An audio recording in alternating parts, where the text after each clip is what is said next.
সংসদে বক্তব্য রাখছেন অমিত শাহ, সরাসরি নজর রাখবো।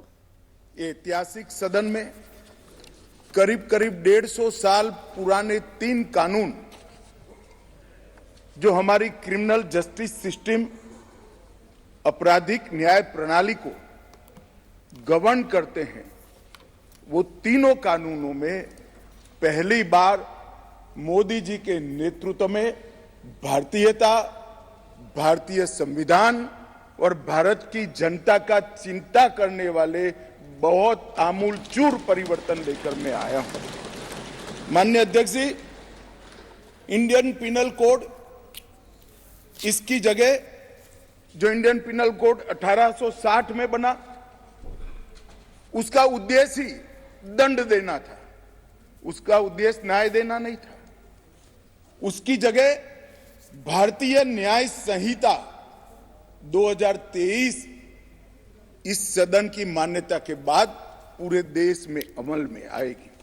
माननीय अध्यक्ष जी, सीआरपीसी, क्रिमिनल प्रोसीजर कोड 1998, इसकी जगह भारतीय नागरिक सुरक्षा संहिता 2023 इस सदन की अनुमोदना के बाद अमल में आएगी और इंडियन एविडेंस एक्ट 1872 की जगह भारतीय साक्ष्य विधेयक 2023 अमल में आएगा। कई लोगों को मैं इस बिल को स्टैंडिंग कमेटी को भेजने के बाद मिला हूं। आज तो यहां पर बोलने के लिए तो बैठे नहीं हैं, परंतु मुझे कहते हैं क्या फर्क पड़ेगा। सुनते तो मालूम पड़ते कि फर्क क्या पड़ता। माननीय अध्यक्ष जी, एक बेजान मुर्दा पड़ा है और अगर उसमें आत्मा होती है तो जिंदा इंसान बनता है। इतना आमूलचूर परिवर्तन हमारी आपराधिक न्याय प्रणाली का के अंदर आना है। अध्यक्ष जी, आज मैं तलारी रंगैया से लेकर हेमाजी तक 35 सांसदों ने इसके अंदर अपने अपने विचार व्यक्त किए हैं। वो सभी को मैं ध्यान से सुना है।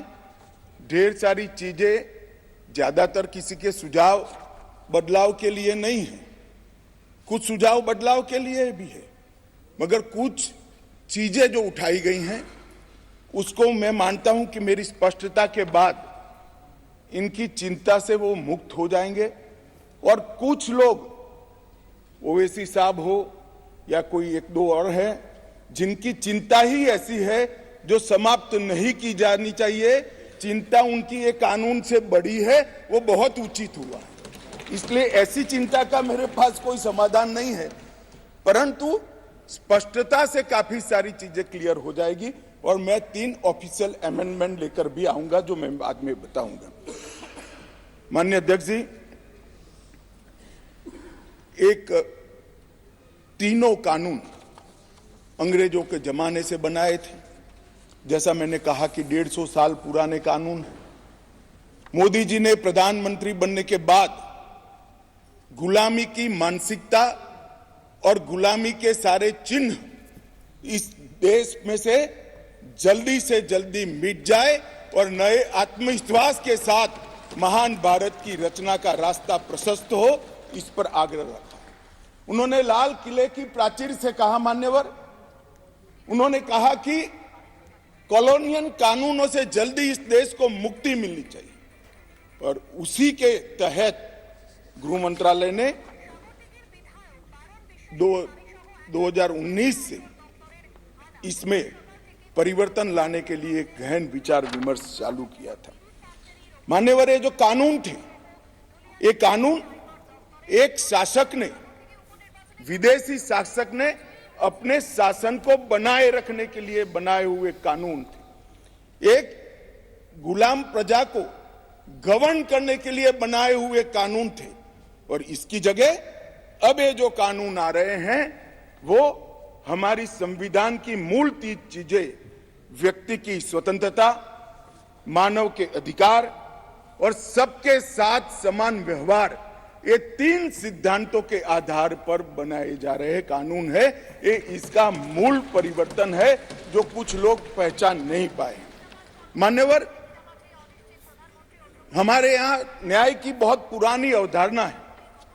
हमारे यहाँ न्याय की अवधारणा अनेक प्रकार के दर्शन के अंदर समाहित, व्यास, अत्रि, याज्ञवल्क्य, बृहस्पति, पराशर, चाणक्य, वत्सायन, देवानंद ठाकुर, जयंत भट्ट, गणेश उपाध्याय, केशव मिश्र, रघुनाथ शिरोमणि, ये सभी विद्वानों ने अनेक प्रकार की संहिता में दंड और न्याय पर अपने विचार रखे हैं जो मूल भारतीय विचार हैं। मान्यवर, ये तीनों कानूनों को अभी जो है, ये तीनों कानूनों को अगर ध्यान से देखते हैं तो इसके अंदर न्याय की कल्पना ही नहीं है। दंड देने की बात को ही न्याय माना जाए। हमारे यहाँ, हमारे शास्त्रों में दंड की कल्पना न्याय से उठी। पाश्चात्य विचारों के जो अंग्रेज शासन में लाए गए कानून थे, उसमें न्याय का उद्भव दंड में से होता है। हमारे यहाँ दंड इसलिए दिया जाता है कि जो विक्टिम है, जिसका अहित हुआ है, जिसके अधिकारों की रक्षा नहीं हुई, उसको न्याय मिल पाए, इसलिए किसी को दंड देते हैं। और दंड देने का उद्देश्य क्या है? विक्टिम